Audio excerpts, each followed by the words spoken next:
Vontade, o que move o ser humano. Essa é a lição de número 9 da nossa Escola Bíblica Dominical do próximo domingo. E é o que nós vamos estudar hoje aqui. E eu volto a insistir com você. Compartilhe o canal, se inscreva, deixe a sua opinião, comente, pergunte. Nós vamos estar respondendo cada comentário, cada pergunta, nós vamos estar com todo carinho respondendo, tá? Deixe a sua opinião, compartilhe, se inscreva, ative o sininho para quando nós gravarmos a próxima aula, você já fique sabendo. Vamos começar a nossa aula, como sempre, com uma oração. Feche seus olhos. Ore junto comigo, querido e amado Deus, Pai eterno. Mais uma vez, na Tua presença, estamos aqui para aprendermos, Senhor, da Tua palavra. Senhor, nos auxilia, nos ajuda, Senhor, guia-nos através do Teu Espírito Santo. É a nossa oração que fazemos em nome de Jesus. Amém? Vamos para a nossa aula de número 9, vontade, o que move o ser humano. Dia 30 de novembro, próximo domingo, nós vamos estar aí com essa importante lição da Escola Bíblica Dominical. Nossos objetivos, professor e professora da Escola Bíblica Dominical, vão ter os seguintes objetivos: explicar o conceito bíblico de vontade como capacidade dada por Deus para escolher e agir. O segundo objetivo, mostrar como os desejos podem escravizar o ser humano, mas também como a redenção em Cristo capacita o crente a vencer a carne e viver guiado pelo Espírito. E o terceiro e último objetivo, ensinar e identificar o processo de tentação, compreendendo como o desejo se desenvolve até o pecado. Essa é a nossa missão no domingo. E a minha missão neste momento de levar esse esclarecimento para todos que me assistem.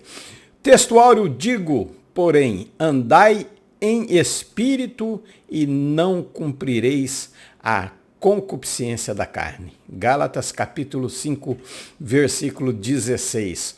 Nossa verdade prática, guiada por Deus, a vontade é uma bênção extraordinária, vital para a existência humana. Quando guiada por Deus, a vontade é uma bênção extraordinária para mim e para a sua vida. Nas lições anteriores, estudamos sobre duas principais faculdades da alma, o intelecto e a sensibilidade. Então nós vimos essa relação entre o que pensamos, o que sentimos, como pensamos, e os sentimentos podem influenciar a vontade e as decisões. A verdade está aí dita nesta introdução que nós temos dessa aula. A nossa palavra-chave vai ser, mais um pouquinho. Então, pensar, sentir, desejar e agir costumam compor o mesmo fenômeno na experiência humana. Claro que é uma sequência, mas eles vão fazer parte, eu diria assim, quase que no mesmo instante, tá? Então, por isso, nós precisamos compreender como isso vai funcionar, guiado pela vontade de Deus, guiado pelo Espírito Santo, guiado pela sua palavra. Então, nós vamos estudar especificamente, encerrando o bloco aqui da alma. Essa é a última aula, né, sobre a alma. Agora nós vamos, próxima lição, a lição de número 10 vai ser sobre o Espírito Santo, sobre o Espírito do homem, não o Espírito Santo, o Espírito do homem. Então, nós vamos encerrar aqui estudando especificamente a vontade. Agora sim, a nossa palavra-chave é ela mesma, vontade. Qual a sua vontade hoje? E eu diria mais, qual o seu desejo que está ligado à vontade? Qual o seu desejo hoje? O que você, neste momento, nessa hora que você está assistindo essa aula, qual é a sua vontade em relação a físico, a comer alguma coisa, a beber algo, relacionando também com o espiritual, qual é a sua vontade nesse momento, espiritualmente falando, fisicamente falando? Qual a sua vontade agora? É ficar deitado, de repente se acordou agora de manhã, ou está indo dormir, ou enfim, qual é a sua vontade? É isso que está movendo o ser humano. Apesar de muitas vezes nós termos vontade de algo e não fazermos o que nós temos vontade. Então, a definição para a vontade é a capacidade do ser humano escolher, decidir e direcionar suas ações. E qual que é a base? Desejo, objetivo, valores, crenças, necessidades. Nós temos muita vontade de manhã de não levantarmos, continuarmos dormindo. Mas o que nós fazemos? Nós pegamos a nossa força, aplicamos contra a nossa vontade e aí estamos de pé, prontos para iniciarmos o dia. Por isso nós temos a capacidade de escolher, ficar deitado ou não, de levantar e ir trabalhar. Então, é maravilhoso isso que Deus colocou em nós. Então, a vontade atua como uma força motivadora. Por isso o título da lição, Vontade, o que move o ser humano. Tá? Que faz nós agirmos ou resistirmos a esse agir. Tá? Então, são escolhas que nós vamos fazer conscientes e intencionais. Não é aleatória e sem nenhuma intenção, não. Tá? Então, primeira dimensão da vontade é a cognitiva. Tá? A primeira é a cognitiva. E o que é essa vontade cognitiva? Né? Qual é o sentido dela, de pensar, de agir? Então, essa cognitiva, ela vai incluir o quê? Uma análise, você vai avaliar, você vai planejar, vai ser uma escolha racional, tá? Por exemplo, 1 Tessalonicenses 5:21, ele vai dizer, retende o bem. Então, nós vamos escolher reter o bem. Então, Deus nos deu essa capacidade de discernir e julgar o que é melhor para mim, o que é melhor para nós. Então, se alguém recebe, por exemplo, duas propostas de emprego, ele ora, pensa sobre o salário, isso é sem dúvida, né? O tempo com a família, com a igreja, o propósito. Então, através da oração, através de auxílio, ele vai decidir com sabedoria. A segunda dimensão da vontade é emocional, tá? É a parte da vontade que vai envolver os nossos sentimentos, os nossos desejos e nossos afetos. Então, ela vai influenciar o que queremos e o que escolhemos. Então, Salmo 37:4 vai dizer, agrada-te do Senhor e Ele satisfará o desejo do teu coração.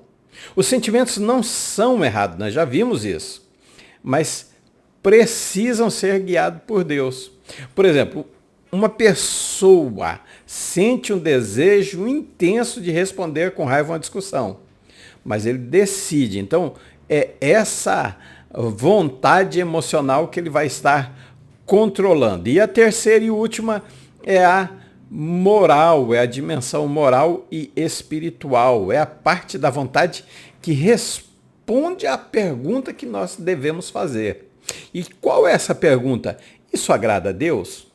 Então essa dimensão moral e espiritual, ela vai trabalhar dentro de valores, princípios bíblicos, direção do Espírito Santo. Então ela vai trabalhar nisso. Romanos 12:2 vai falar, né? Não vos conformeis com este mundo, mas transformai, né, a vossa mente, metanoia, para que nós possamos experimentar a boa, agradável e perfeita vontade de Deus. Então essa decisão moral, essa dimensão da vontade, não é lógica, tá? Ela é emocional, não pode ser apenas lógica e nem emocional.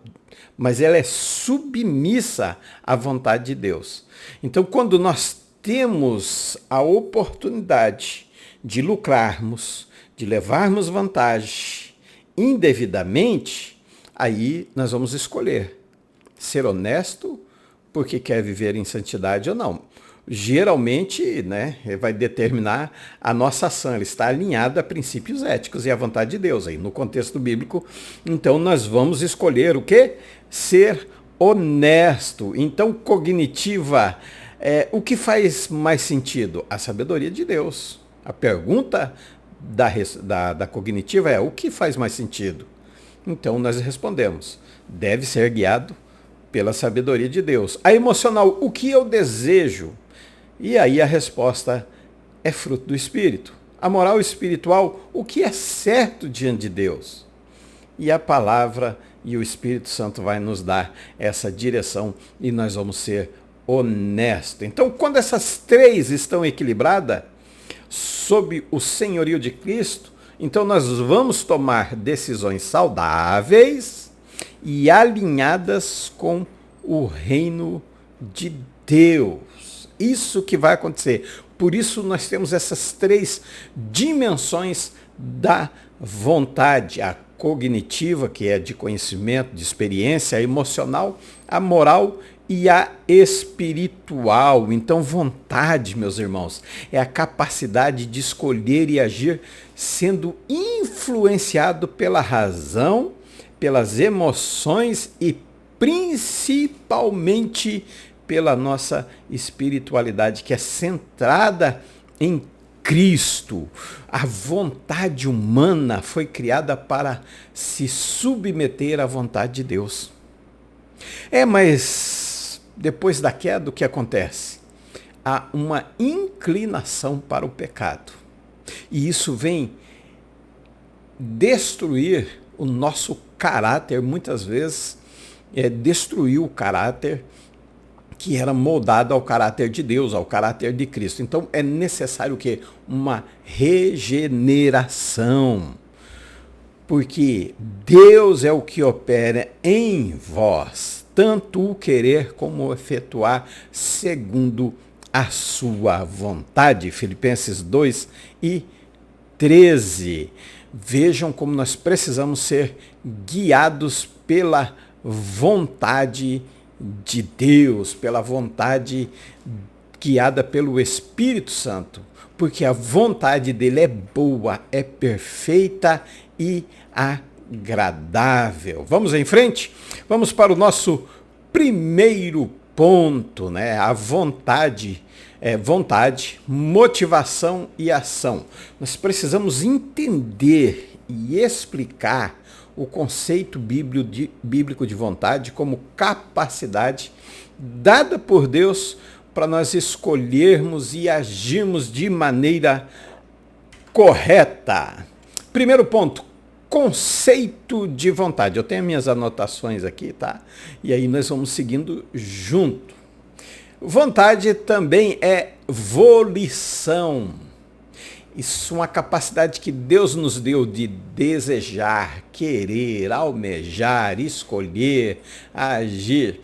1 Timóteo capítulo 3 diz: aquele que deseja o episcopado, aquele que almeja o episcopado, excelente obra deseja. Veja, é uma vontade de Deus que nós tenhamos isso. Então, por meio dessa vontade, nós vamos decidir o que é certo, o que é errado, obedecer ou desobedecer, enfim, entre a carne e o espírito, como diz em Gálatas 5:17, se não me falha a memória, onde o espírito milita contra a carne. Essa é uma guerra que como se diz assim, é todos os dias. Então, a vontade, ela está ligada à semelhança. Deus criou o homem à sua imagem, que é a imagem de Cristo, o corpo de Cristo, e a sua semelhança. Semelhança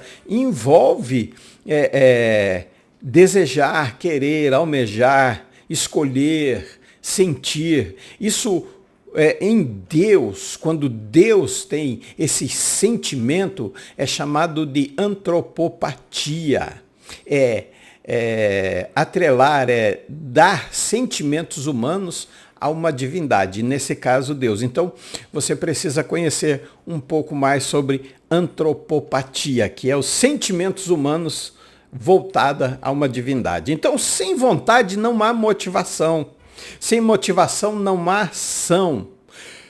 Até mesmo quando obedecemos à vontade de outra pessoa, fazemos isso voluntariamente. Quando nós queremos fazer isso, nós fazemos voluntariamente. Então, a vontade é junto com a semelhança de Deus. Então, o conceito da vontade com ênfase teológica, nós precisamos ter isso. Já falei, eu volto a repetir. O estudo diz que eu repetindo 3 vezes você grava. Então grave aí. A vontade é a capacidade dada por Deus ao ser humano em que ele pode desejar, escolher e agir.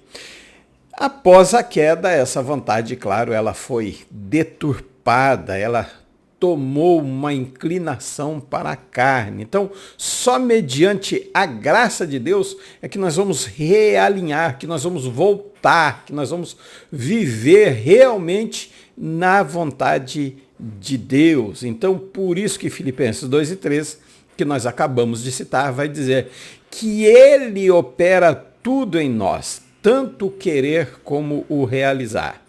Por isso, a submissão em Cristo. Veja Jesus no Getsêmani. Olha bem, Jesus, o Filho de Deus, ele sabia o que ele ia passar. Ele tinha ciência da sua missão. Mas o que ele faz? Ele apresenta o desejo humano legítimo. Quem quer sofrer? Eu tive câncer. Se alguém dissesse para mim, você quer ter um câncer, e eu pudesse escolher, claro que eu não escolheria. É claro que eu não seguiria por esse caminho. Se tivesse 2 caminhos, 2 estradas, falava, olha, se você pegar esse à esquerda, o câncer vai estar ali. Se você pegar à direita, não tem. Qual caminho você vai escolher? É claro que eu escolheria não ir por onde a doença estava. Da mesma forma, Cristo, ele apresenta esse desejo, essa vontade humana legítima de não querer sofrer, porque ele estava na sua natureza humana também. Então a decisão foi voluntária de obedecer ao Pai, enquanto Adão escolheu desobedecer. Aí o que acontece? Quando desobedece, muitas vezes isso pode virar o quê? Um vício. Então, uma pessoa que luta contra um vício, independente do vício, seja drogas, pornografia, alcoolismo, ela luta porque ela sabe que isso faz mal para ela. Então, por isso, quando nós encontramos alguém que está presa a um vício, nós jamais devemos dizer para ela, você tem que querer. Ela quer todo dia. Ela sente vontade de deixar todo dia, mas ela precisa ser iluminada e fortalecida pela graça de Deus. Através de Cristo, ela precisa, dentro dessa decisão que ela já tem vontade, mas ela precisa resistir não só por si mesmo. E por isso, muitas vezes, em todas as vezes, não em muitas, em todas as vezes, raras vezes alguém consegue sozinho, mas ela precisa de ajuda. Não de alguém dizendo, você tem que ter vontade, você tem que decidir, você tem que resistir. Ela está ali lutando todos os dias, o que ela precisa de ajuda. Da parte dela, precisa sim de uma decisão voluntária, de uma confissão, precisa-se de oração, de palavra, de comunhão com a igreja. Então, aí vai cumprir nela o que Jesus disse: se o Filho vos libertar, verdadeiramente sereis livres. Então veja, é esse conceito que nós temos que ter, porque ela vai vir a vontade, o desejo de escolher e de agir, mas muitas vezes apresentado com uma legitimidade humana. Ela não quer sofrer, ela não quer estar no vício, ela não quer passar por isso, mas ela está. Então ela precisa de ajuda, não de alguém atrapalhando. Maravilha? Vamos para o nosso segundo ponto, do pensamento à ação. Opa, eu passei um pouquinho aqui, vamos voltar. Então são 4 estágios, tá? O pensamento, o início de tudo, emoção, a reação do coração, a vontade, a decisão e a vontade materializada. Então nós temos aqui primeiro, Eva pensou no que a serpente disse, tá? Eva pensou, onde iniciou tudo, onde começou. Então a vontade humana não age isolada. Ela é alimentada por processos internos que envolvem a mente, as emoções que nós vimos na aula passada, e daí ela vai se manifestar em forma de ação. Então, tanto o pecado quanto a obediência, ela vai passar por estágio. Então, o início de tudo é o quê? É o pensamento, é o primeiro estágio. A mente recebe e vai processar essa ideia, avaliando-a racionalmente. Então, Eva ouve, ela reflete. Só abrir aqui, porque muitas vezes quando nós vemos, falamos, pregamos, ensinamos sobre o pecado de Eva, a queda do ser humano, nós achamos que isso ocorreu em um dia, em um momento, em poucos minutos. Não. Isso houve tempo, isso houve comunhão com a serpente, isso houve convivência, relacionamento. Por isso que ela vai estar nesse primeiro estágio aqui. Ela vai processar essa ideia da serpente e dizer, não foi assim que Deus disse. Então ela ouve, ela vai refletir, ela vai dialogar com o engano. Olha que perigo. E num ato impulsivo vai haver o quê? A racionalização. Ela vai raciocinar sobre isso. Então alguém pode falar de uma oportunidade de emprego e começar a considerar essa possibilidade. E analisando pós e contras, foi o que Eva fez. Só que ela não foi uma proposta de emprego, né? Então o pecado, geralmente, ele começa no pensamento não vigiado. Por isso Paulo escreve, 2 Coríntios, capítulo 10, versículo 5, dizendo, levando cativo todo o entendimento à obediência a Deus. Segundo estágio, a emoção. A emoção surge com a resposta aos pensamentos acolhidos. Então ela acolheu. Então Eva sentiu atração pelo fruto. Foi agradável, desejável para dar entendimento. Veja como o engano mental gera uma emoção distorcida. Então a pessoa às vezes pensa que o novo emprego, pensa, né, no novo emprego, começa a sentir-se anima, esperançosa, ansiosa, mas ela não sabe que não é só alegria, há problemas. É claro que aqui nós estamos só exemplificando, né? Então as emoções podem fortalecer ou enfraquecer a vontade. As emoções que vêm distorcidas, elas vão gerar escolhas distorcidas também. Aí vem a vontade. A vontade é a decisão. Aqui já a pessoa decidiu. Ela já sabe o que ela vai fazer. É o momento em que a vontade se inclina para Deus ou para o próprio desejo. Aí é onde ela decide comer o fruto. E 1 Timóteo 2,14 vai dizer assim, Adão não sendo enganado, ele escolheu pecar conscientemente. Assim, propriamente dizendo, Adão foi pior do que Eva, né? Então a pessoa decide pedir demissão do emprego onde ela está, da onde ela está fixa, onde ela está enraizada, para assumir o novo emprego, assumindo o quê? Risco e as consequências que virão. Então, a decisão é o ponto em que o livre-arbítrio se manifesta de maneira explícita. Se alguém quer vir após mim, negue-se a si mesmo. Então, muitas vezes, nós vamos ter que negar esses desejos, essa nossa vontade. E aí vem, por último, a ação, que é a vontade materializada. Gênesis 3:6. É o cumprimento físico daquilo que eu pensei, daquilo que eu senti e daquilo que eu decidi. E foi isso que aconteceu com Eva.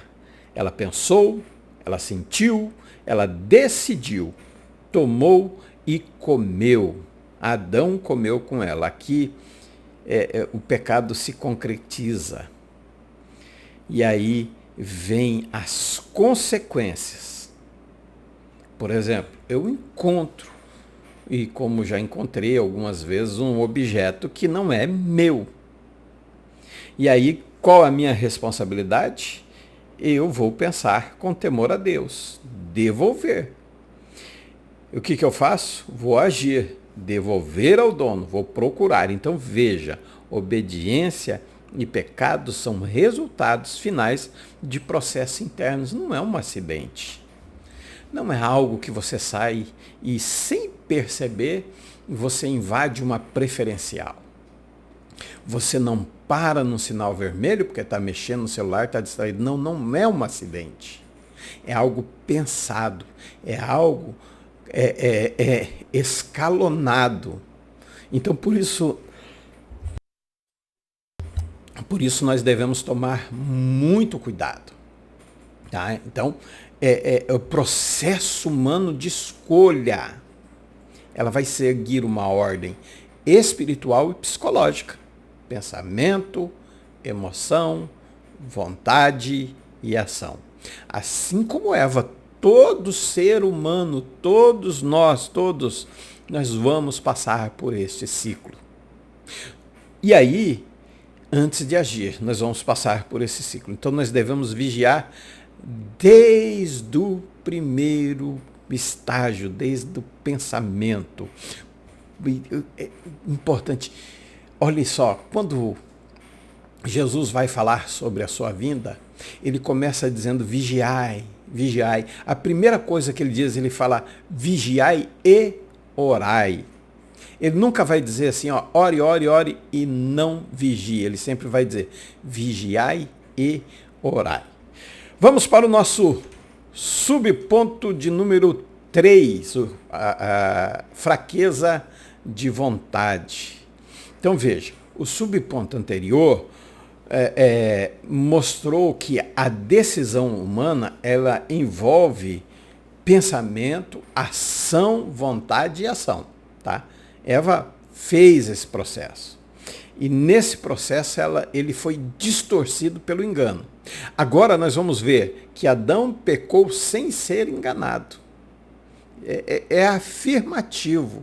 Eu sei que existe alguns textos em que exige-se um pouco de hermenêutica, exegese, vai exigir um pouco disso, mas aqui não, está dizendo Adão não foi enganado. Seu entendimento estava intacto, ele sabia o que Deus havia dito. Ele sabia quais eram as consequências. Ele sabia qual era o resultado de comer o fruto proibido. Ele sabia de todas essas ações. Ele não estava alheio, não, ele estava consciente das consequências. Ele sabia que aquilo ia desagradar, já estava desagradando a Deus. Ele sabia, ele era ciente dos prejuízos espirituais, emocionais e físico que viria na sua vida por não fazer a vontade de Deus, mas a sua. Então, esse é o nosso problema de nós alimentarmos uma transgressão leve. E aí nós vamos parar nos pecados de maior impacto moral. Veja, o desejo fala mais alto do que a razão. Não podemos. Quando o desejo falar mais alto que a razão, a vontade cede. Tá? Então, a fraqueza da vontade humana é a necessidade da graça. A queda do ser humano. Deixou a vontade debilitada. Então Paulo vai escrever em Romanos 7,18. O querer o bem está em mim, mas não o realizar. E aí ele vai dizer, o que eu quero fazer, o bem que eu quero fazer eu não consigo, mas o mal que eu não quero eu consigo. Então a fraqueza da vontade se manifesta quando? Quando que vai se manifestar? Quando o prazer imediato vence a obediência. Quando a pressão social supera a convicção. Quando o apelo da carne domina a razão. Aí é o homem guiado, o ser humano guiado pela alma e pelo corpo.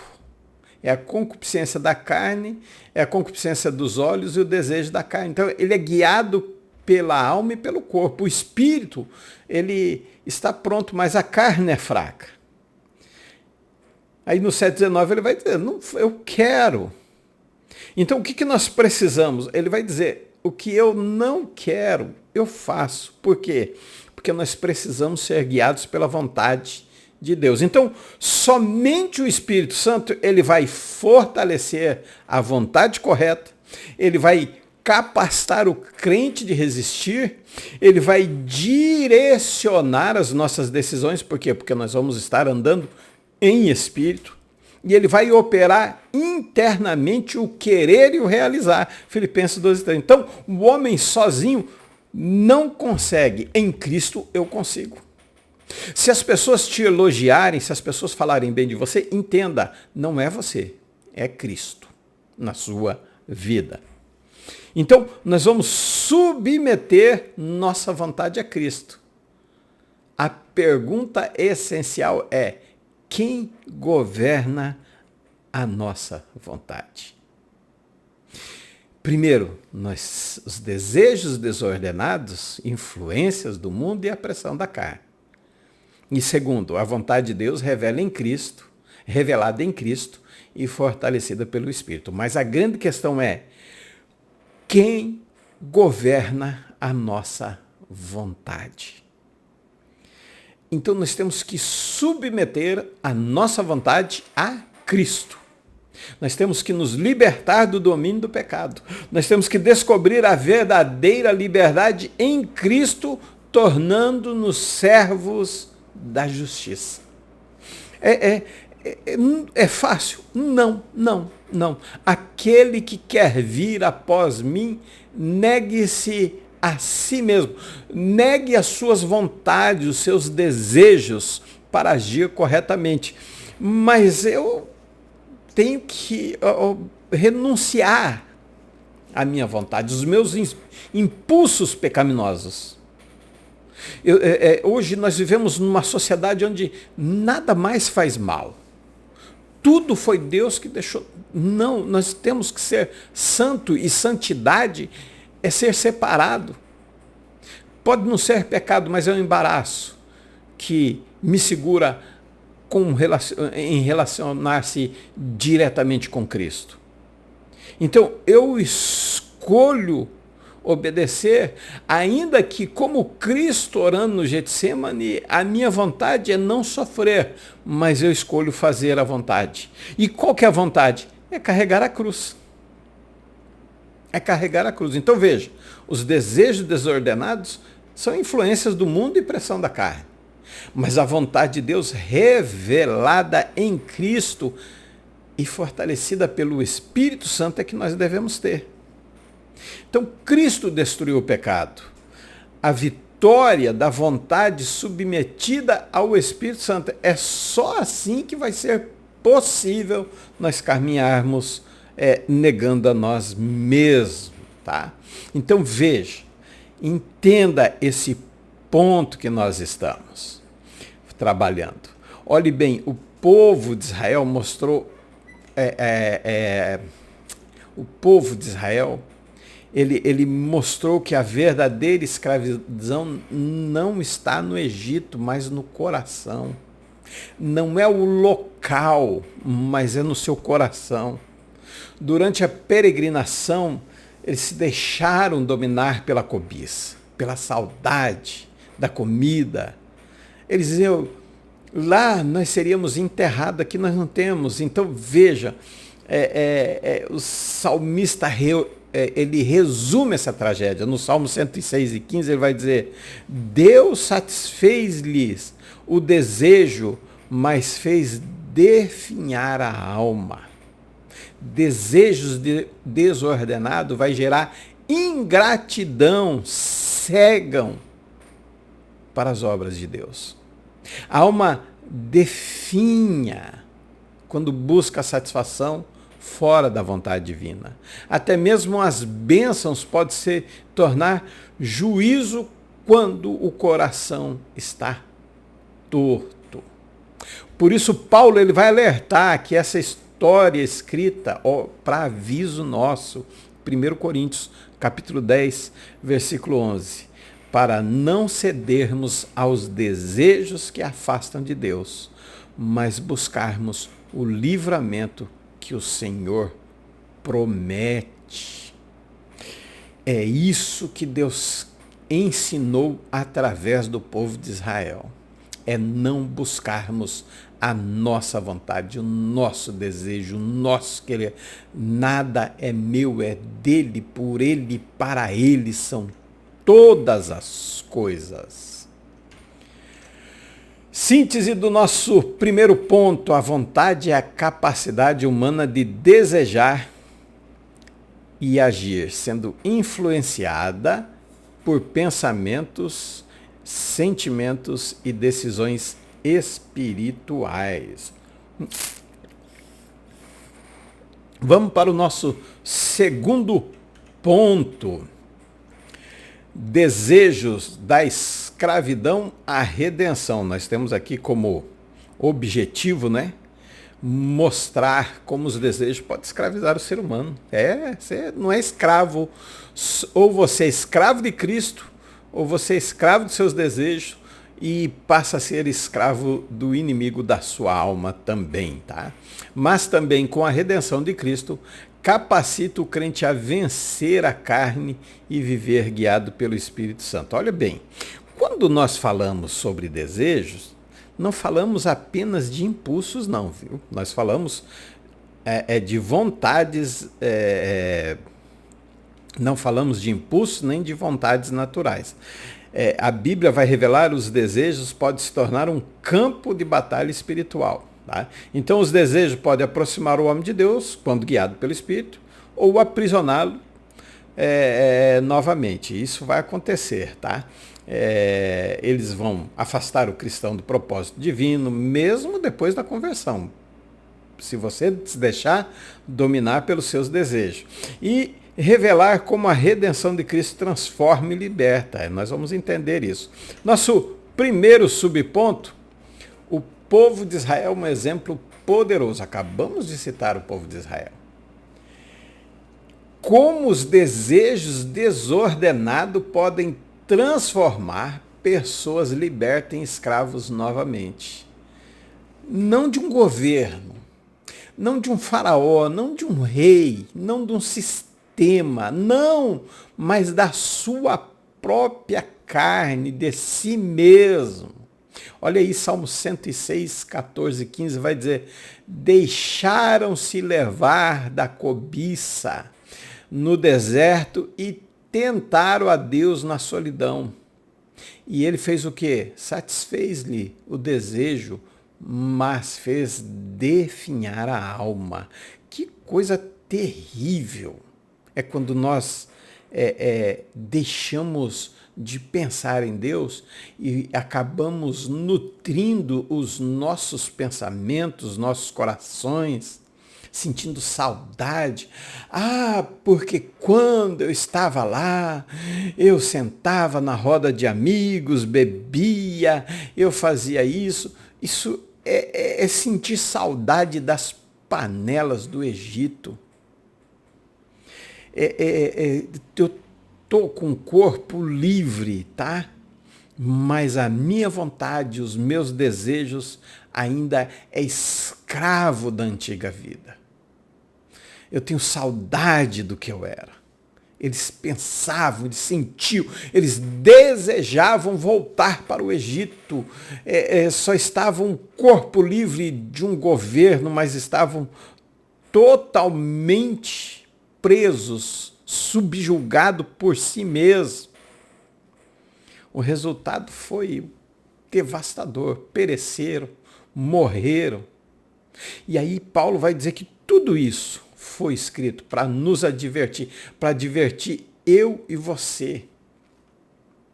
Olha só, seus corpos estavam livres, mas os seus desejos ainda eram escravos da antiga vida.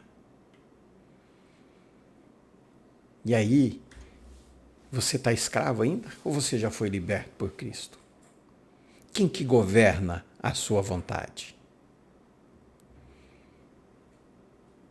Quem que governa os seus desejos? O passado é atraente.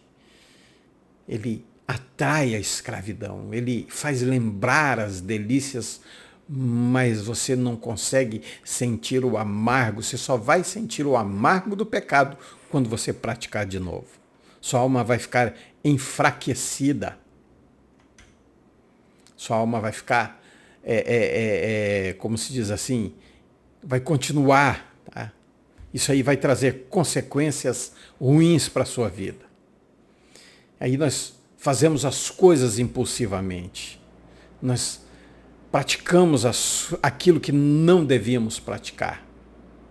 E comemos em excesso, falamos demais, pecamos a toda hora. Por quê? Porque a nossa carne, nós ainda estamos escravizados pelas nossas vontades, pelos nossos desejos. O desejo grita, a pessoa cede, o prazer passa, a alma continua vazia. É isso que acontece. É esse que é o problema da sociedade de hoje. Aí nós vamos para o nosso ponto de número 2. Nosso ponto de número 2 diz os desejos na era cristã. O conflito permanente entre a carne e o espírito. Então veja, o drama dos desejos vai continuar mesmo na era da graça, mesmo depois de Cristo morrer na cruz do Calvário por mim e por você. Enquanto estivermos neste corpo mortal, nós vamos ter a batalha da mente, nós vamos ter a batalha dos desejos, das vontades, essa sarx, essa carne afetada pelo pecado que deseja o que é contrário à vontade de Deus.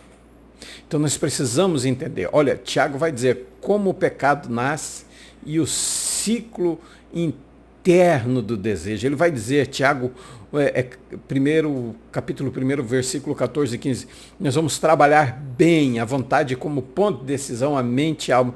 Nós vamos trabalhar muito bem esses pontos. Eu quero te mostrar que o desejo tenta, o desejo é acolhido, é concebido, o pecado nasce e não vem vida, vem morte, porque o pecado nunca aparece de repente, ele é construído, ele é articulado, ele é planejado. E aí nós temos corpo, alma e espírito. Então vamos entender direitinho. Primeiro, a mente é o primeiro lugar onde ele vai, onde eu desejo, onde ele vai se instalar. A mente ela vai começar a se justificar, a relativizar, a minimizar a gravidade, ela vai construir desculpa. Ah, se eu fizer, ninguém está ouvindo, ninguém está vendo, ninguém vai descobrir, não, é só eu e você, fulano, enfim. A mente vai ter esses pensamentos. Depois vem a alma, com as emoções, o prazer, a excitação, a curiosidade, a fantasia, a carência, tudo isso vai estar envolvido você. As emoções vão reforçar a tentação. Aí vai aguçar, vai sentir o prazer ao olhar o fruto. Você vai sentir prazer, você vai achar agradável, isso vai fortalecer a cobiça. Aí o espírito, que é o discernimento e a sensibilidade, É a parte que ilumina a mente, que controla, que fortalece, controla as emoções, fortalece a vontade. É o que dá discernimento, é o que desperta o temor. Mas se você não estiver na direção de Deus, você não vai resistir. José resistiu por quê? Porque ele estava cheio de Deus, ele tinha o temor de Deus na vida dele ainda. E aí vem a decisão final, que é do corpo, que é o papel da vontade.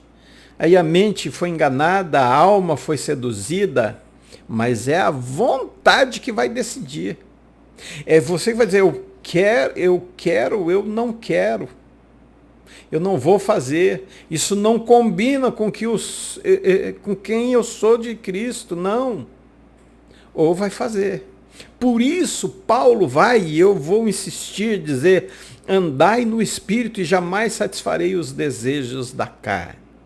E aí que se você não andar em Espírito, o que vai acontecer? Aí vem a mente enganada, a alma seduzida e a vontade vai fazer o quê? Vai fazer você errar o alvo, vai fazer você ultrapassar limites e nós vamos entender isso, eu vou explicar direitinho o pecado para você. Você vai violar a aliança, você vai falhar no propósito. Porque o pecado, ele é algo que é gerado.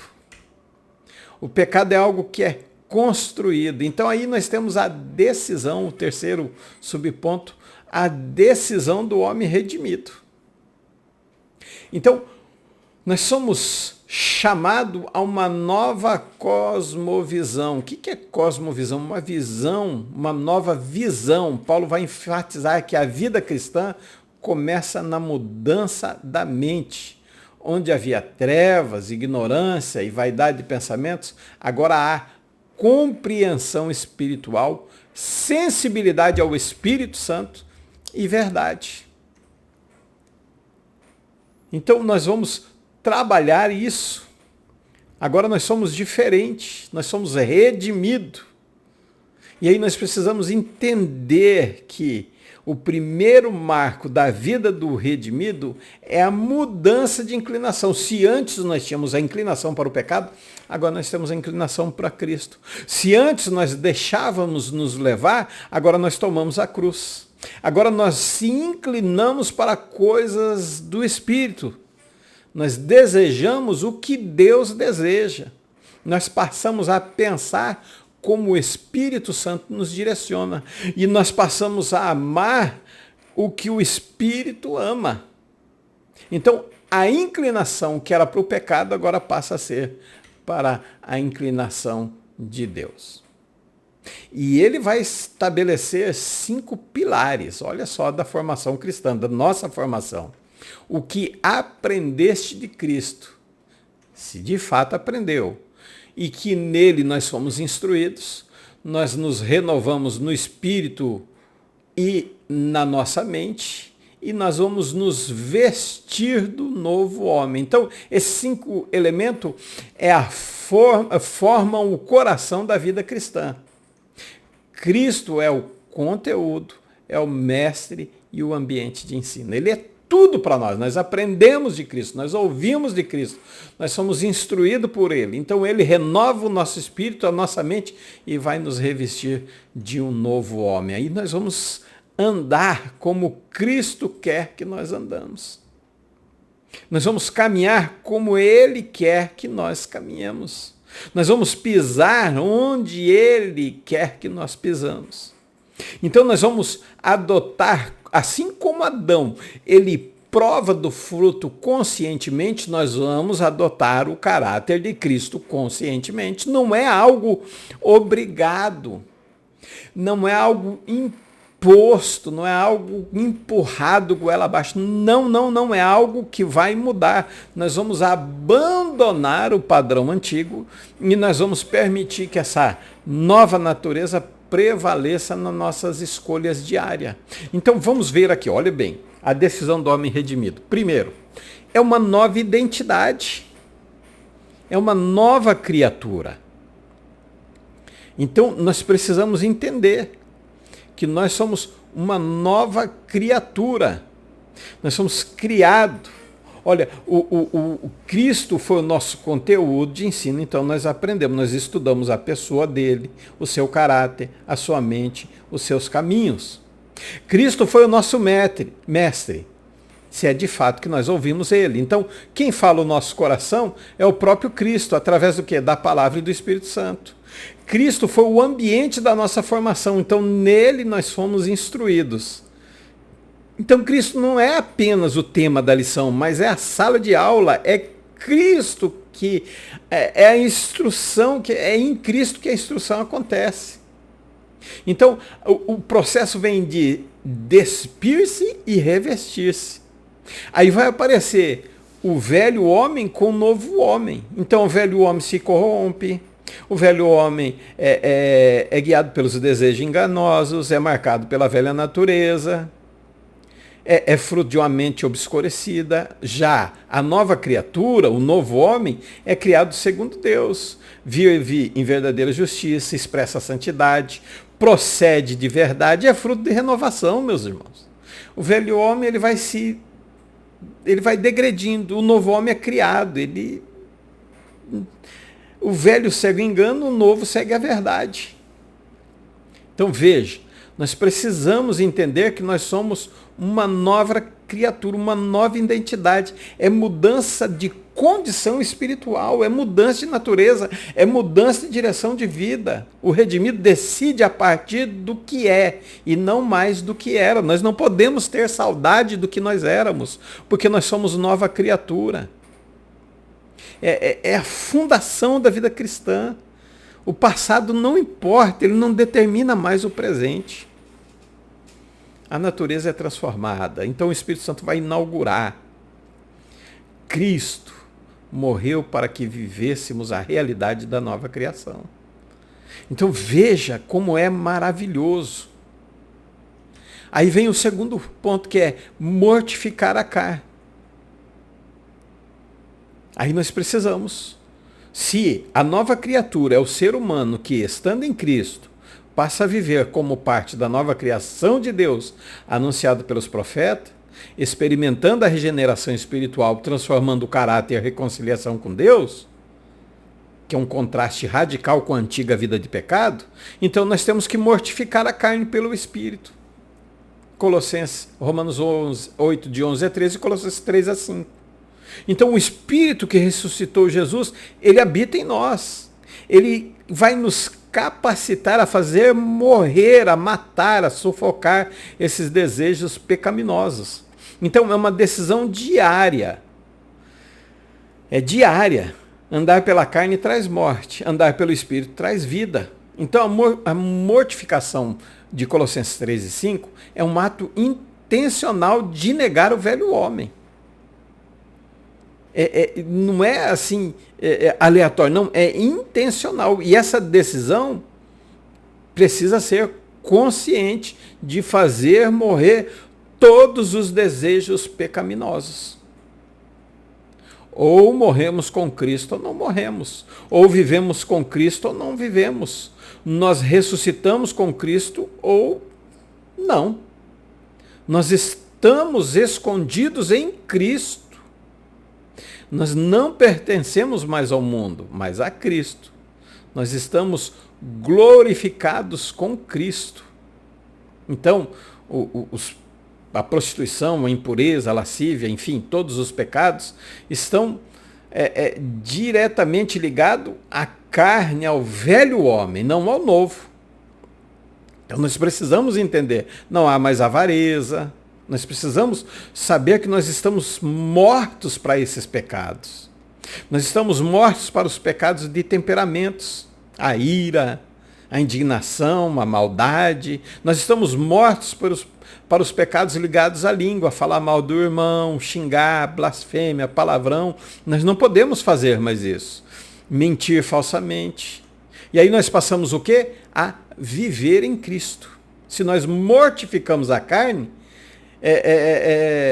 nós vamos levar um estilo de vida descrito por João. Todo aquele que permanece nele não vive pecando.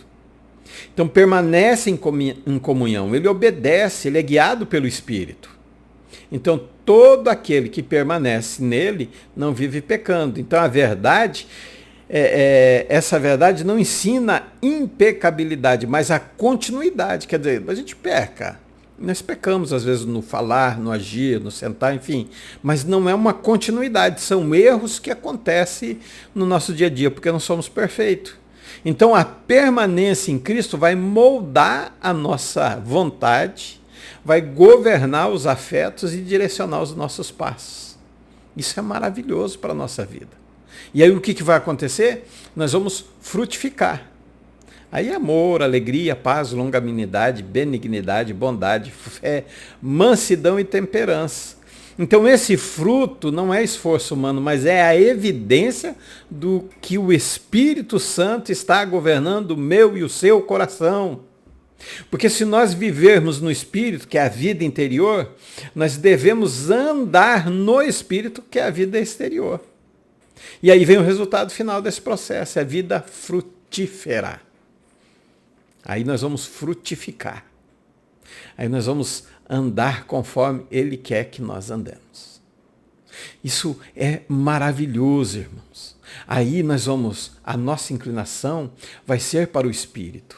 O nosso revestimento do novo homem, a nossa identidade em Cristo, a nossa mortificação da velha natureza, vai ser uma vida de permanência e uma vida frutífera pelo Espírito Santo. Assim se desenvolve, assim essa decisão do homem redimido. Não é apenas resistir o pecado, não dá nem para resistir, mas é viver um estilo de vida moldado pelo Espírito Santo de Deus, produzindo frutos que glorifiquem a Deus. Vamos para o nosso terceiro e último ponto, tá? Sinopse do segundo: os desejos podem escravizar o ser humano, mas em Cristo há poder para vencê-los e viver segundo o Espírito. Nosso terceiro e último ponto vai falar os ensinos sobre os desejos em Tiago. Aqui nós vamos ensinar e identificar o processo de tentação. Nós vamos compreender como o desejo se desenvolve até o pecado. Isso é muito importante, tá, meus irmãos? Nós aprendermos isso. Então, olhe bem. Ao tratar a realidade da tentação, Tiago não começa falando do diabo, do sistema, das circunstâncias externas. Ele volta-se diretamente ao interior do ser humano. Então, essa preocupação dele de mostrar que a batalha contra o pecado, ela acontece fora de nós, mas também acontece dentro de nós. Tá? Não acontece fora, né? Está dizendo ali, mas dentro de nós essa batalha. É no coração, é na mente, é a vontade. É aí que vai acontecer essa batalha do pecado. Ela vem de dentro. O próprio Tiago escreve no capítulo 4. De onde vêm as batalhas? De onde vêm esses desejos? É de dentro de vós mesmo. Não é? E às vezes nós não que. Ele espera o momento, ele espera a oportunidade que nós vamos criar. Mas muitas vezes nós colocamos culpa no maligno, no diabo, e nós somos os culpados daquilo que está acontecendo. Lembra na aula que eu falei que não havia conflito, né, com os instintos, mas com a queda do homem, passou o quê? Os instintos serem depravados, a autoproteção, a reprodução, comunhão, domínio, aquisição e alimentação. Então, quando não são identificados, né, eles são depravados. Quando identificados, como eu falei, da nova criatura, enfim, todo esse processo, são gerados fruto do Espírito. Então, nós vamos entender o pecado, Tiago 1,14. Então, nós vamos aqui, olhe bem, pecado, ratá, em hebraico, eu coloquei a figurinha ali para dizer que muitas vezes é interpretado como errar o alvo, né? Mas vamos entender. Ó, a letra het, deixa eu explicar aqui para você. O hebraico, cada letra, ele tem um sinal pictográfico que vai trazer uma explicação e um sentido de cada letra, não de palavra, cada letra do hebraico. É o que nós vamos ver com a palavra ratá, que é pecado em hebraico. Então, primeiro, a letra het, ela traz o significado como cerca, barreira, imposição, tá?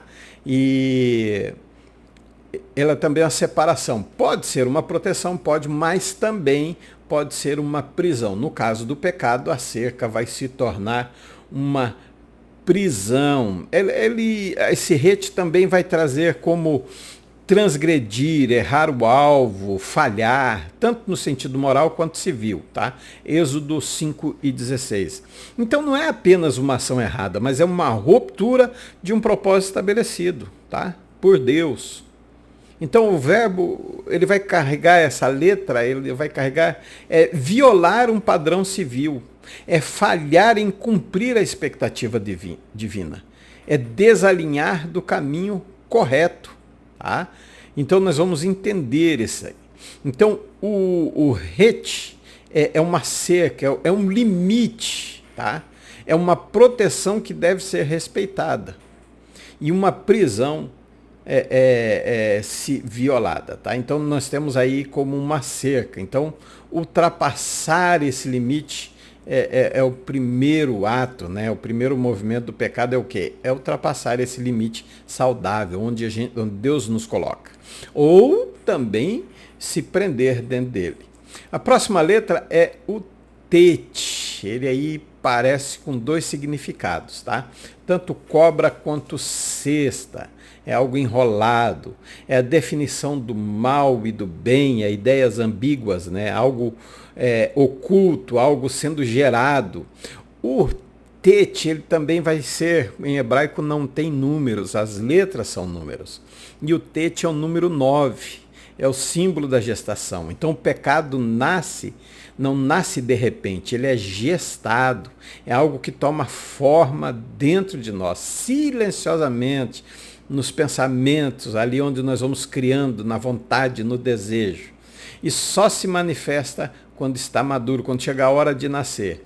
E por último, vem a letra Aleph, que na pictografia, está aí o sinal pictográfico, tá? Que é a cabeça de um boi. Então ele traz o sentido de força, de liderança. Então o ser humano ele tem essa força, essa vontade, a capacidade de escolha, tá? É a responsabilidade moral diante do Eterno. Então o pecado é uma decisão. Tá? O pecado é uma decisão. O ser humano ele tem força para gerar aquilo que o aprisiona. O limite que foi dado, o desejo oculto se forma e a decisão final se consuma.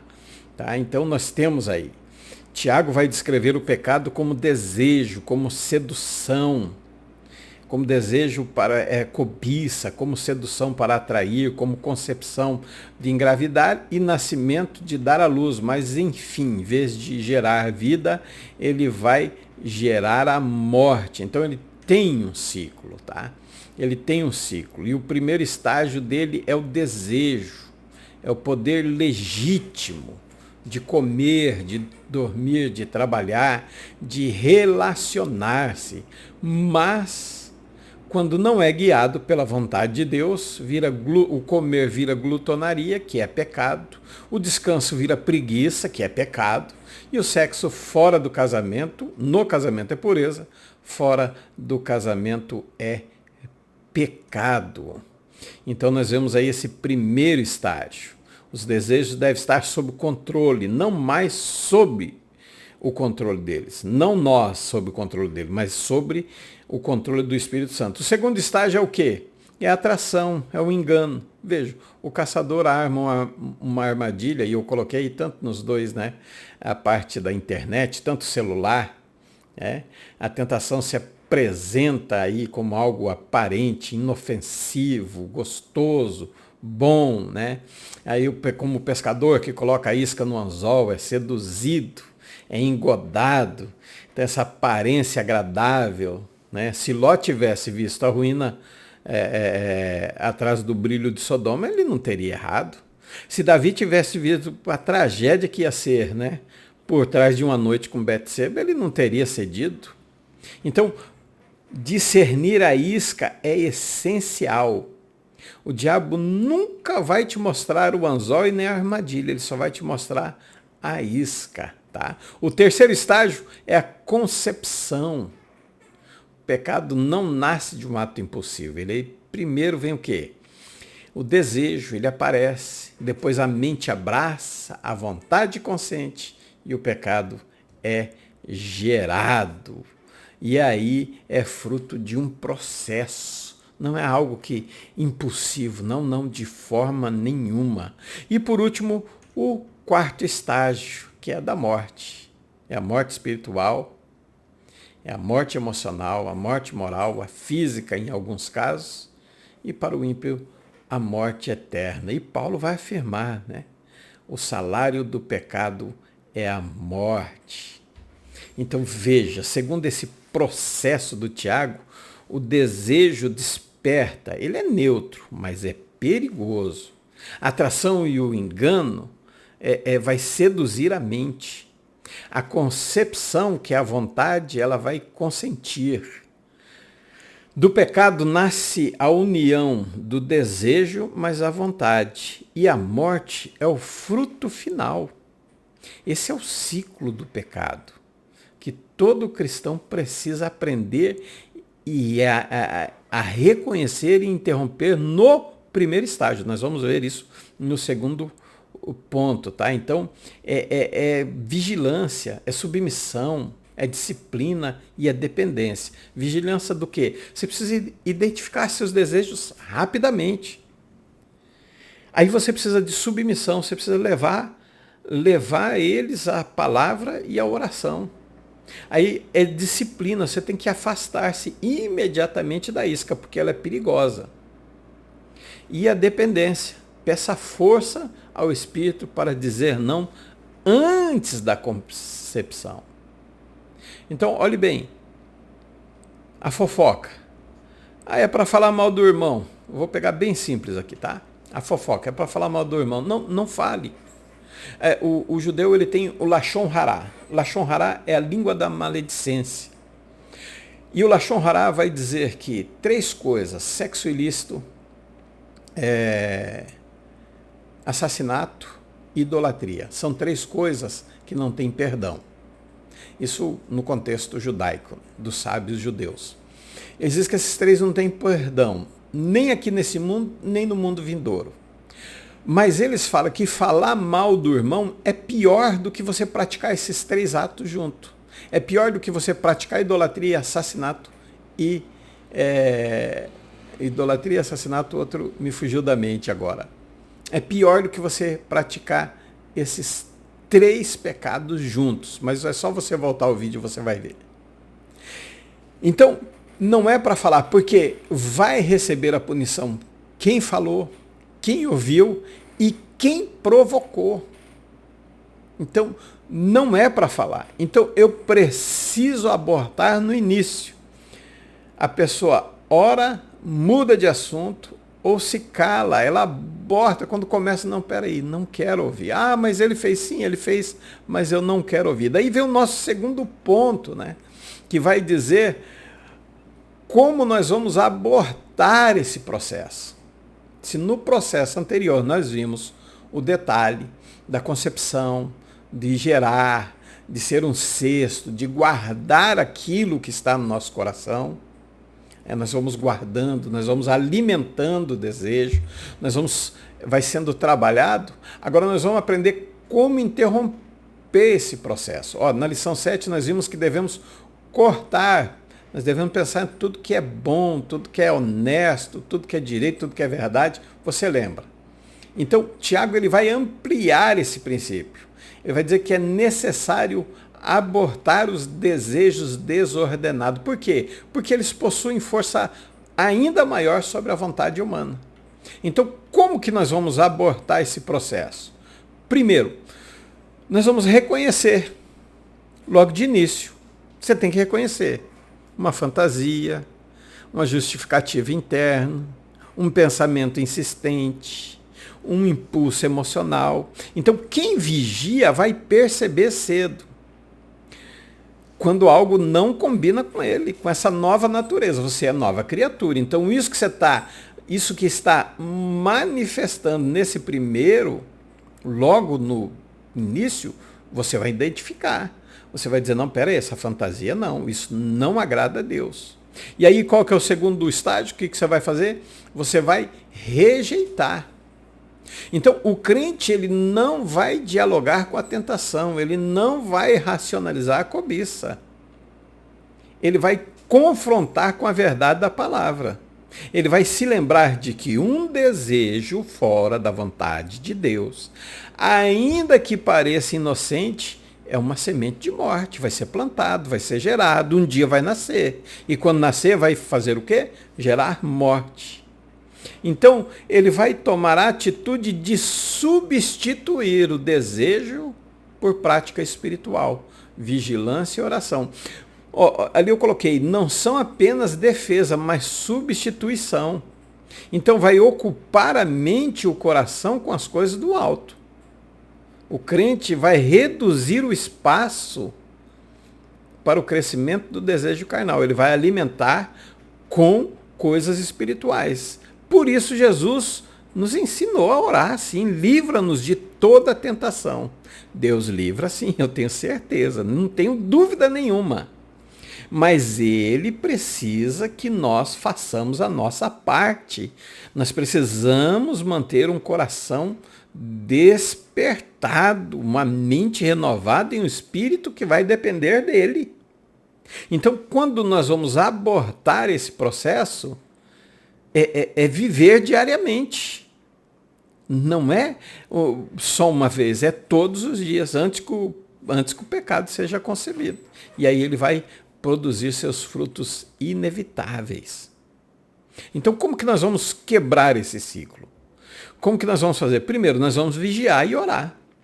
Vigiar primeiro, entenda. Vigiar primeiro. É a primeira coisa que nós devemos fazer, é vigiar. Tá? Nós precisamos vigiar, nós precisamos limpar o nosso coração. E o problema está aqui, ó. Veja bem, vamos em frente. Olha aqui, olha aqui, o processo de abortar aí. Então, primeiro, nós vamos perceber o limite. Peraí, isso aí está errado. Então, eu vou limpar o meu coração. Eu vou interromper esse processo. Eu vou dissipar esse desejo que está aqui, ó. Ele começa a formigar. Eu poderia contar, ninguém vai saber, eu poderia fazer. Então eu vou dissipar esse desejo que ainda é oculto, ainda é invisível. Eu vou restaurar os limites. Lembra? É cerca. Então eu não posso passar esse limite. Eu não posso ir. Eu sei, eu percebo que esse limite é errado. E mesmo que comece a formigar, eu tenho que resistir. Então, se eu vigio, se eu estou orando, esse ciclo é quebrado. Antes da concepção, muda-se o ambiente, redireciona a sua mente. Você vai se ocupar com aquilo que é útil. Por quê? Porque senão você vai ultrapassar o limite. Você vai ultrapassar a cerca. Você vai ultrapassar aquilo que Deus não quer que você faça. Então, o pecado ele vai iniciar dentro de você. Ele vai se formar no segredo. Ele cresce quando não há vigilância. Ele nasce quando escolhemos errar o alvo. E ele vai produzir morte em todas as dimensões da nossa vida. Em todas as dimensões. Então, eu vou escolher. Pela oração, a vigilância, a dependência do Espírito, a quebrar esse ciclo, a ele ser rompido antes da fase da gestação. Eu vou cortar, eu não posso dizer uma palavra aqui que eu já fui bloqueado por causa dessa palavra, mas eu vou fazer o que Deus não quer que eu faça na vida real. Eu vou, produzir o que eu não vou deixar essa gestação, esse pecado ser gerado dentro de mim. Eu vou abortar esse processo. Aí fica mais fácil falar. Então veja, mas a decisão vai ser minha. Eu vou no Aleph decidir se eu passo a cerca ou se eu me mantenho atrás dela. Portanto, meu irmão, vigie, ore, jejum, consagre. Leia a Bíblia, estuda, mas principalmente vigie. Fuja da tentação da carne.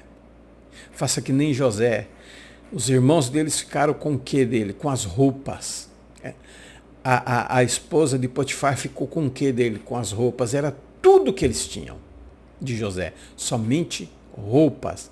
Nada mais eles tinham de José. Por quê? Porque ele vigiou, ele fugiu, ele não resistiu.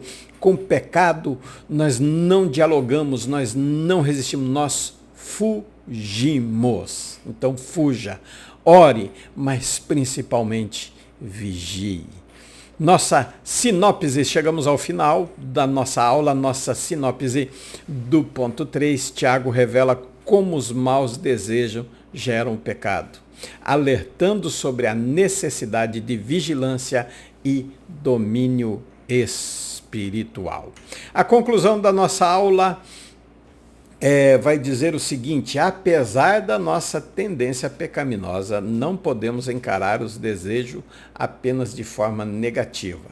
Tá? A vontade humana é uma faculdade essencial para a nossa existência. Quando guiada por Deus, é uma grande bênção, responsável por nossos mover, né, para pequenas e grandes realizações. Como é bom amanhecer motivado todos os dias. O ânimo e o entusiasmo fazem parte de uma vontade sadia e ativa. Claro que nem todo dia a gente acorda com essa vontade, com esse ânimo, né? Mas a maioria das vezes sim. Então são dados por Deus e serve para quê? Para impulsionar a nossa vida para tarefas cotidianas, independente da fase da nossa vida. Então essa é necessário essa vontade, é necessário isso dentro de nós. Eu sei que tem dias que nós estamos com muita vontade e outros dias estamos mais ou menos, mas faz parte dessa natureza caída do ser humano. Feche seus olhos, eu quero orar por você neste momento. Encerrando assim, eu te agradeço se você compartilhar esse vídeo e divulgar o canal. Feche seus olhos, eu quero orar por você. Querido e amado Deus, Pai eterno. Senhor, nós te agradecemos por guiar as nossas vontades, por guiar, Senhor, os nossos desejos. Senhor, que nós possamos ser vigilantes todos os dias da nossa vida. Que nós possamos ser vitoriosos, ser mais do que vencedores através do Espírito Santo que está em nós. Que o Senhor nos deixou para guiar, para nos conduzir na verdade, porque se o Senhor nos libertou, verdadeiramente eu sou liberto do pecado, Senhor, eu sou uma nova criatura. Eu sou um novo homem, eu estou para te servir, para negar, Senhor, a mim mesmo e tomar a minha cruz. É pisar onde o Senhor pisou. Senhor, eu oro por essas pessoas que estão escravizadas pelo pecado, que ainda não têm o seu coração limpo, que não foram libertados, que sejam libertos neste momento em nome do Senhor Jesus. Assim eu oro, agradecendo a Ti, Senhor, em nome de Jesus. Que Deus abençoe a sua vida. Muito obrigado por ficar até aqui comigo. Deus te abençoe. Shalom Vrahá, Lehit Raot. Até a próxima, se assim o Eterno nos permitir. Deus te abençoe.